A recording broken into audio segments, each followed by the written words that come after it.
Hari ini adalah Jumat Agung, di mana kita memperingati kematian Tuhan Yesus. Kita akan merenungkan kembali kasih Tuhan Yesus yang luar biasa bagi kita semua. Saya tidak tahu keadaan saudara hari-hari ini, tetapi saya akan mengatakan sesuatu, bahwa apapun masalah yang kita alami hari-hari ini, ketahuilah bahwa Tuhan Yesus sangat-sangat mengasihi kita semua. Karena itu Tuhan Yesus menghendaki agar kita berbicara seperti Roma 8 ayat 28 yang berkata, kita tahu sekarang bahwa Allah turut bekerja dalam segala sesuatu, baik enak maupun tidak enak, untuk mendatangkan kebaikan bagi mereka yang mengasihi Dia, yaitu bagi mereka yang terpanggil sesuai dengan rencana Allah. Yohanes 3 ayat 16 berkata, karena begitu besar kasih Allah akan dunia ini, sehingga Ia telah mengaruniakan anaknya yang tunggal, supaya setiap orang yang percaya kepadanya tidak binasa, melainkan beroleh hidup yang kekal. Ada apa dengan manusia sehingga Tuhan Yesus harus datang dalam dunia ini? Alkitab berkata, semua orang telah berbuat dosa dan telah kehilangan kemuliaan Allah. Upah dosa adalah maut, mati, tempatnya di neraka. Neraka adalah tempat yang sangat mengerikan. Jangan sampai masuk neraka. Karena itu Tuhan Yesus datang ke dalam dunia ini untuk menyelamatkan kita semua. Bagaimana cara Tuhan Yesus menyelamatkan kita? Alkitab berkata, Tuhan Yesus yang tidak mengenal dosa, dijadikan dosa oleh karena kita semua. Supaya di dalam Dia, yaitu mereka yang percaya kepada Tuhan Yesus, dibenarkan oleh Allah. Apa arti dari ayat ini? Tadi dikatakan, semua orang telah berbuat dosa dan telah kehilangan kemuliaan Allah. Upah dosa ialah maut, mati. Jadi Tuhan Yesus harus mati menggantikan saudara dan saya. Kalau kita melihat cara mati Tuhan Yesus, saya katakan sangat-sangat tidak manusiawi. Alkitab menuliskan ada 10 tahap penderitaan Tuhan Yesus dari Taman Getsemani sampai Golgota. Sangat mengerikan. Tahap yang pertama, ketika berada di Taman Getsemani, Tuhan Yesus berdoa kepada Bapa dalam keadaan ketakutan. Sampai peluhnya seperti tetes-tetes darah yang jatuh ke tanah. Pada saat itu, seorang malaikat turun untuk menguatkan Tuhan Yesus. Tuhan Yesus berdoa kepada Bapa, ya Bapakku, jikalau sekiranya mungkin, biarlah cawan ini lalu daripadaku. Tetapi jangan seperti yang ku kehendaki, melainkan seperti yang Kau kehendaki. Di sini Tuhan Yesus mengajar kepada kita bahwa di dalam doa kita boleh menawar, tetapi jangan memaksakan kehendak. Bagi yang sekarang dalam keadaan ketakutan, kita harus ingat bahwa Tuhan Yesus pernah mengalami ketakutan untuk menebus dosa kita semua. Karena itu datanglah kepada Tuhan Yesus. Dia pasti mampu dan mau menolong kita semua. Tahap yang kedua, Tuhan Yesus ditangkap. Dia dituduh dengan bermacam-macam tuduhan. Diludahi, mukanya ditinju, dipukul. Tetapi Tuhan Yesus tidak membalas. Di sini Tuhan Yesus mempraktekkan apa yang diajarkannya kepada kita. Agar kita mengasihi dan berdoa bagi orang-orang yang membenci kita. Mengutuk kita, mencaci maki kita. Jikalau kita hanya mengasihi orang-orang yang mengasihi kita, apa jasa kita? Karena orang-orang berdosa pun juga mengasihi orang-orang yang mengasihi mereka. Tahap yang ketiga, Tuhan Yesus dibelenggu untuk diadili. Waktu Tuhan Yesus diadili oleh Pilatus, ternyata tidak didapati kesalahan yang membuat Tuhan Yesus harus dihukum mati. Sementara itu orang-orang Yahudi terus berteriak-teriak supaya Tuhan Yesus dihukum mati. Salibkan dia! Salibkan dia! Akhirnya Pilatus menyerahkan Tuhan Yesus untuk disalibkan. Tahap yang keempat, Tuhan Yesus dicambuk. Proses awal dari penyalipan, jubah Tuhan Yesus dibuka dan dihukum cambuk. Dua algojo bergantian menghunjamkan cambuk ke punggung Tuhan Yesus. Ujung cambuk itu terbuat dari potongan tulang dan potongan besi. Tiap kali cambuk itu dihunjamkan ke tubuh Tuhan Yesus, itu menimbulkan luka yang dalam. Tuhan Yesus berteriak-teriak kesakitan. Darah Tuhan Yesus bercucuran. Tuhan Yesus bermandikan darah. Tahap yang kelima, kepala Tuhan Yesus diberi mahkota duri. Duri ditancapkan di kepala Tuhan Yesus dengan cara dipukul. Sakitnya luar biasa. Darah bercucuran. Tahap yang keenam, Tuhan Yesus memikul salib. Dalam keadaan kesakitan, berlumuran darah, ditambah semalam Tuhan Yesus tidak tidur. Tuhan Yesus harus memikul salibnya. Tuhan Yesus jatuh bangun karena tidak kuat. Maka Simon dari Kirene disuruh menggantikannya. Tahap yang ketujuh, tangan dan kaki Tuhan Yesus dipaku. Sakitnya luar biasa. Sakitnya luar biasa. Darah bercucuran. Tahap yang ke-8, Tuhan Yesus digantung di atas kayu salib. Pada saat itu, Tuhan Yesus menderita secara lahir maupun batin. Secara lahir, dia merasakan sakit yang luar biasa di sekujur tubuhnya. Dan juga merasa sesak karena ada cairan di manakan jantungnya. Secara batin, Tuhan Yesus menderita karena Tuhan Yesus melihat semua orang yang lalu lalang menghujat dia. Ahli-ahli Taurat, tua-tua, imam-imam menghujat dia. Bahkan salah satu penjahat di sebelahnya juga ikut menghujat. Tahap yang ke-9. Tuhan Yesus merasa ditinggalkan oleh Bapa. Sekitar jam 12 siang sampai jam 3 petang. Tiba-tiba langit di sekitar Golgota menjadi gelap. Tuhan Yesus gelisah. Dan dia berteriak, Eli, Eli, lama sabachthani. Allahku, Allahku, mengapa engkau meninggalkan aku? Tuhan Yesus merasa ditinggalkan oleh Bapa. Orang yang berdosa pada hakikatnya dipisahkan dari Bapa. Jadi untuk menebus orang yang berdosa, maka Tuhan Yesus harus merasakan ditinggalkan oleh Bapa. Dipisahkan dari Bapa. Saya percaya ini adalah puncak penderitaan Tuhan Yesus. Penderitaan lainnya tidak ada artinya dibandingkan merasa ditinggalkan oleh Bapa. Bagi saya pribadi, kalau saya tidak bisa merasakan hadirat Tuhan, itu adalah hal yang paling berat dalam hidup saya. Karena itu saya setiap hari selalu menjaga langkah-langkah dalam hidup ini. Agar saya terus mengalami hadirat Tuhan. Kalau ada dosa, harus cepat diselesaikan. Supaya terus merasakan hadirat Tuhan. Saya berharap saudara juga melakukan hal yang seperti itu. Kalau ada di antara kita yang sudah tidak merasakan hadirat Tuhan, dan kita menganggap itu sesuatu yang biasa, kita harus bertobat. Tidak ada yang lebih berbahagia daripada kalau kita berada dalam hadirat Tuhan. Sebab Alkitab berkata, di hadapanmu ada sukacita berlimpah-limpah. Artinya di dalam hadirat Tuhan ada sukacita dan kebahagiaan yang berlimpah-limpah. Tahap yang ke-10. Tuhan Yesus berkata, sudah selesai. It is finished. Ya Bapa, ke dalam tanganmu kuserahkan nyawaku. Lalu Tuhan Yesus mati.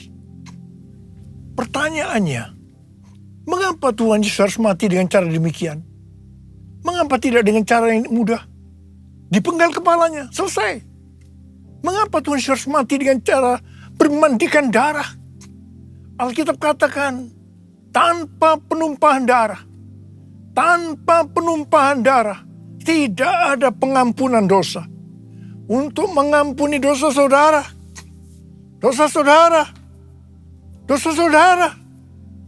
dan juga dosa saya. Tuhan Yesus harus mati dengan cara demikian. Selain itu, apalagi yang Alkitab katakan dengan cara mati Tuhan Yesus yang seperti itu? Yang pertama, penyakit kitalah yang ditanggungnya. Yang kedua, penderitaan kita yang dipikulnya. Dan oleh bilur-bilurnya kita disembuhkan. Paterku, kasih-Mu Yesus, Kau telah mati gantikan diriku. Kau curahkan darah-Mu untuk tebus dosaku. Layaklah Kau Tuhan dipuji dan disembah dengan segenap hatiku. Layaklah Kau Tuhan dipuji dan disembah dengan segenap jiwa ragaku. Dengan segenap jiwa ragaku. Dengan segenap jiwa ragaku. Tuhan Yesus mati karena dosa-dosa kita. Dia dikuburkan. Tetapi pada hari yang ketiga, Dia dibangkitkan. Haleluya! Tuhan Yesus tidak selamanya mati. Tetapi pada hari yang ketiga, Tuhan Yesus dibangkitkan. Apa Alkitab katakan kalau sampai Tuhan Yesus tidak bangkit? Yang pertama, sia-sialah pemberitaan firman Tuhan. Saya di sini memberitakan firman Tuhan tidak ada artinya. Sia-sia. Tapi puji Tuhan, Tuhan Yesus hidup, Tuhan Yesus bangkit, pemberitaan firman Tuhan menjadi tidak sia-sia. Hal yang kedua, kalau sampai Tuhan Yesus tidak bangkit, sia-sialah kepercayaan kita. Dan kita akan tetap mati dalam dosa-dosa kita. Demikian juga dengan orang-orang yang mati dalam Tuhan. Mereka akan tetap binasa. Tapi puji Tuhan, Tuhan Yesus bangkit. Kita tidak akan mati di dalam dosa-dosa kita. Tetapi kita akan bersama-sama dengan Tuhan Yesus selama-lamanya. Haleluya! Hal yang ketiga, kalau sampai Tuhan Yesus tidak bangkit, kita adalah orang-orang yang paling malang dari segala manusia. Tetapi puji Tuhan, Tuhan Yesus bangkit. Kita bukan orang-orang yang paling malang, tetapi justru orang-orang yang paling beruntung dari segala manusia. Ada berapa banyak orang-orang yang beruntung, paling beruntung dari segala manusia? Saya boleh angkatan. Sebab dia hidup, ada hari esok. Sebab dia hidup, ku tak gentar. Karena ku tahu dia pegang hari esok. Hidup jadi berarti sebab dia hidup. Hidup jadi berarti sebab dia hidup. Hidup jadi berarti sebab Yesus hidup. Karena Tuhan Yesus hidup, maka ada hari esok. Karena Tuhan Yesus yang pegang hari esok saudara dan saya, dia hidup. Dia berkata kepada kita semua, jangan kamu khawatir. Jangan kamu khawatir. Apa yang akan kamu makan, apa yang akan kamu minum, apa yang akan kamu pakai. Semua itu dicari oleh bangsa-bangsa yang tidak mengenal Allah. Tetapi Bapamu di sorga tahu. Kamu memerlukan semuanya itu. Karena itu, carilah dulu kerajaan Allah dan kebenarannya. Maka semuanya, apa yang sudah butuhkan, akan ditambahkan kepadamu. Yang percaya katakan amin. Karena Tuhan Yesus hidup, maka mujizat-mujizat yang dilakukan oleh Tuhan Yesus masih ada sampai dengan hari ini. Orang buta melihat, orang lumpuh berjalan, orang tuli mendengar, orang mati dibangkitkan, orang kusta menjadi tahir, dan kepada orang-orang miskin diberitakan kabar baik. Karena Tuhan Yesus hidup, kita melihat Pentakosta ketiga sedang digenapi, di mana melalui semua peristiwa yang terjadi saat ini, penuaian jiwa yang terbesar dan yang terakhir sebelum Tuhan Yesus datang kembali terjadi. Hari-hari ini terjadi kebangkitan generasi Yeremia, yaitu generasi anak-anak muda yang dipenuhi dengan Roh Kudus, cinta mati-matian kepada Tuhan Yesus, tidak kompromi terhadap dosa, dan akan memenangkan banyak jiwa. Di Asbury University, Kentucky, Amerika, sudah terjadi revival. Sejak tanggal 8 Februari 2023, terjadi revival di antara anak-anak muda generasi Yeremia. Mereka mengalami pertobatan, kesembuhan, baptisan Roh Kudus. Revival ini sedang menyebar ke seluruh Amerika dan juga sedang bergerak ke bangsa-bangsa. Pentakosta ketiga sedang turun di Amerika dan sedang bergerak ke bangsa-bangsa. Haleluya! Karena Tuhan Yesus hidup, maka memasuki tahun 2023, Tuhan memberikan tema bahwa tahun 2023 adalah tahun untuk bangkit, jadilah pemenang. The year to rise up, be victorious. Kita harus bangkit dan menjadi pemenang dalam hal membangun manusia rohani kita. Kita harus menjadi serupa dengan gambar Yesus, yang berarti kita harus menjadi murid Tuhan Yesus. Sesuai dengan Roma 8 ayat 29, maka target kita sebagai orang percaya adalah menjadi serupa dengan gambarnya. Artinya menjadi murid Tuhan Yesus. Kita harus bangkit dan menjadi pemenang dalam hal memberi, dalam kemurahan hati, supaya kita diberkati. Karena Tuhan lebih dulu telah memberkati, mengasihi kita. Kita harus bangkit dan menjadi pemenang dalam hal unity. Unity adalah kunci utama untuk terjadinya penuaian jiwa besar-besaran. Kita harus banyak berdoa, memuji, dan menyembah Tuhan bersama-sama dalam unity siang dan malam. Hal yang seperti ini yang sudah terjadi di Asbury University, Kentucky, Amerika Serikat. Karena Tuhan Yesus hidup, maka kita harus bangkit dan menjadi pemenang dalam hal takut akan Tuhan. Tuhan Yesus berkata dalam Lukas 12 ayat 4 dan 5, "Aku berkata kepadamu, hai sahabat-sahabatku, janganlah kamu takut terhadap mereka yang dapat membunuh tubuh, dan kemudian tidak dapat berbuat apa-apa lagi. Aku akan menunjukkan kepada kamu siapakah yang harus kamu takuti.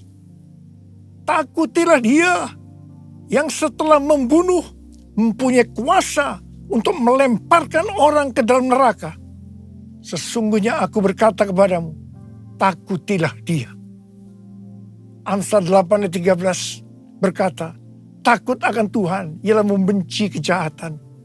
Aku benci kepada kesombongan, kecongkakan, tingkah laku yang jahat, dan mulut yang penuh tipu muslihat." Mazmur 25 ayat 12 sampai 14 berkata, "Siapakah orang yang takut akan Tuhan? Kepadanya Tuhan menunjukkan jalan yang harus dipilihnya. Orang itu sendiri akan menetap dalam kebahagiaan, dan anak cucunya akan mewarisi bumi."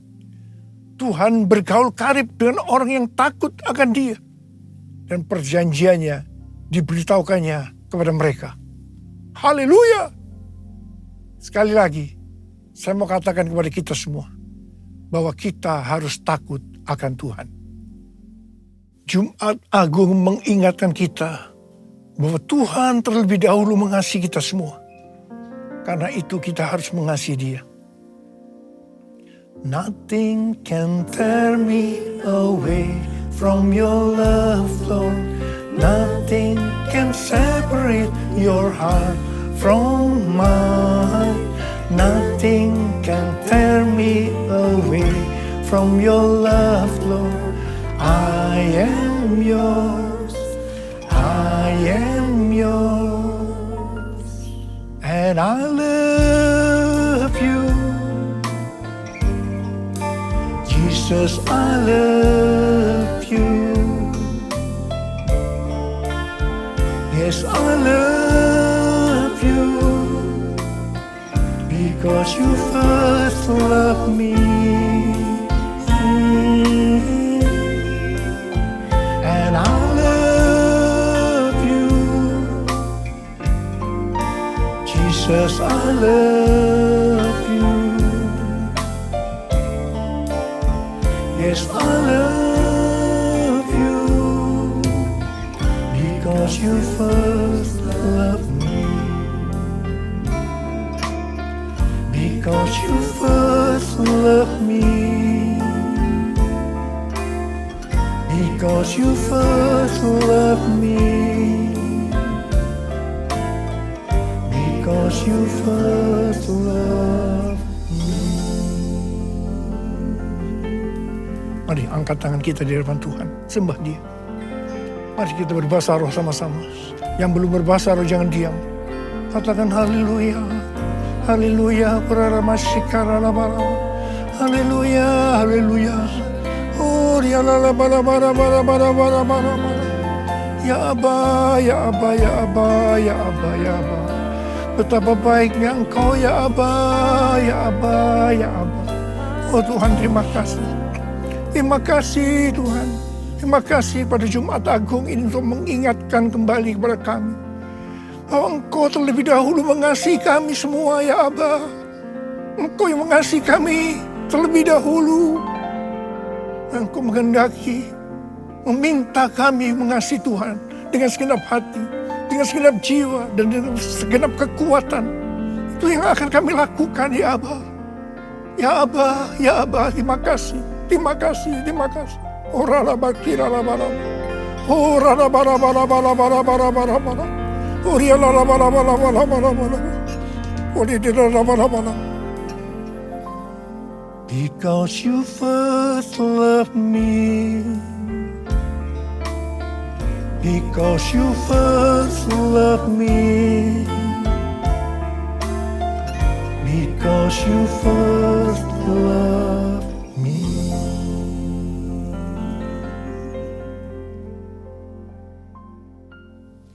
Mari saudara-saudara, kita akan masuk dalam perjamuan kudus. Kita akan mengingat ayat ini.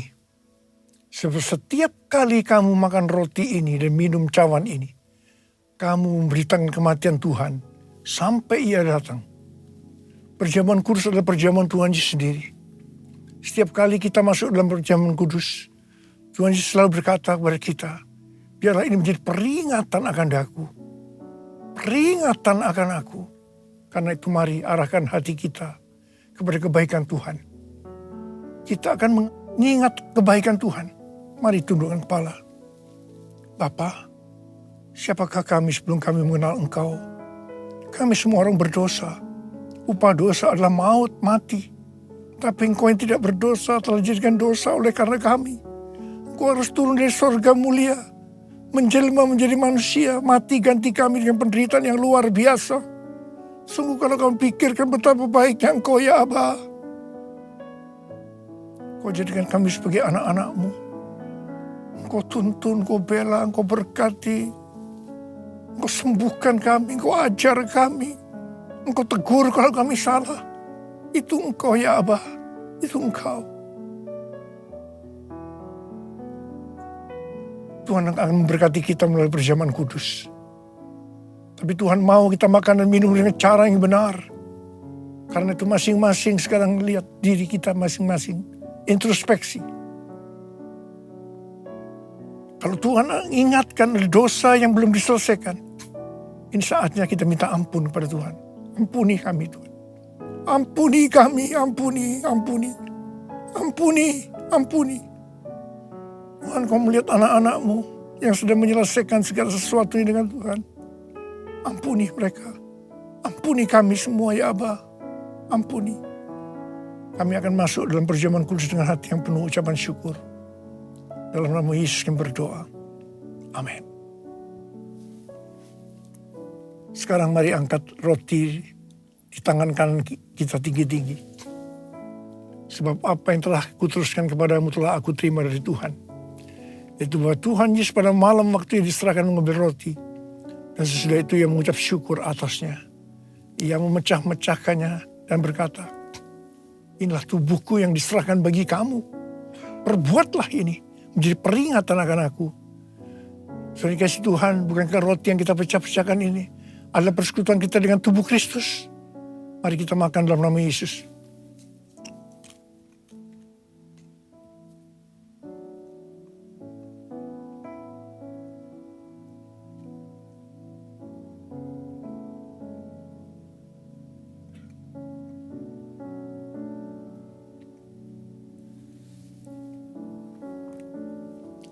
Sekarang mari angkat cawan di tangan kita tinggi-tinggi. Mungkin juga mengambil cawan sesudah makan lalu berkata, cawan ini adalah perjanjian baru yang dimeteraikan oleh darahku. Perbuatlah ini setiap kali kamu meminumnya menjadi peringatan akan aku.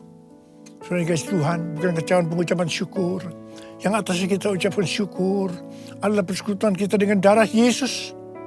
Mari kita minum dalam nama Yesus.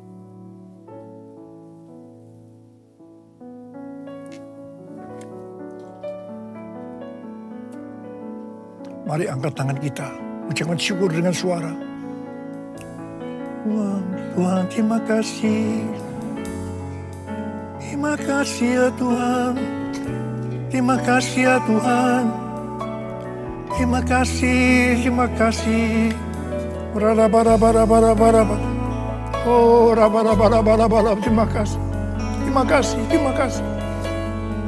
Terima kasih, terima kasih. Terima kasih. Saya berdoa bagi saudara yang sedang sakit. Angkat tangan. Saya berdoa. Tuhan, Kau melihat tangan-tangan yang terangkat. Mereka sakit. Mereka membutuhkan kesembuhan. Terima kasih. Kau jamah mereka, jamah. Sembuh. Dalam nama Yesus, sembuh. Dalam nama Yesus, sembuh. Dalam nama Yesus, sembuh. Oh, Rababa. Curahkan pengurapan-Mu buat kami semua. Curahkan pengurapan-Mu. Terima pengurapan Tuhan, terima. Kami terima pengurapan-Mu Tuhan. Kami terima. Kami terima pengurapan-Mu, kami terima. Oh, raba, terima kasih. Terima kasih Yesusku, terima kasih Yesusku. Puji syukur hanya bagi Tuhanku. Terima kasih terima kasih Yesusku, puji syukur hanya bagi Tuhanku. Terima kasih Yesusku, terima kasih Yesusku, puji syukur hanya bagi Tuhanku. Terima kasih Yesusku, terima kasih Yesusku, puji syukur hanya bagi Tuhanku. Puji syukur hanya bagi Tuhanku. Puji syukur hanya bagi Tuhanku.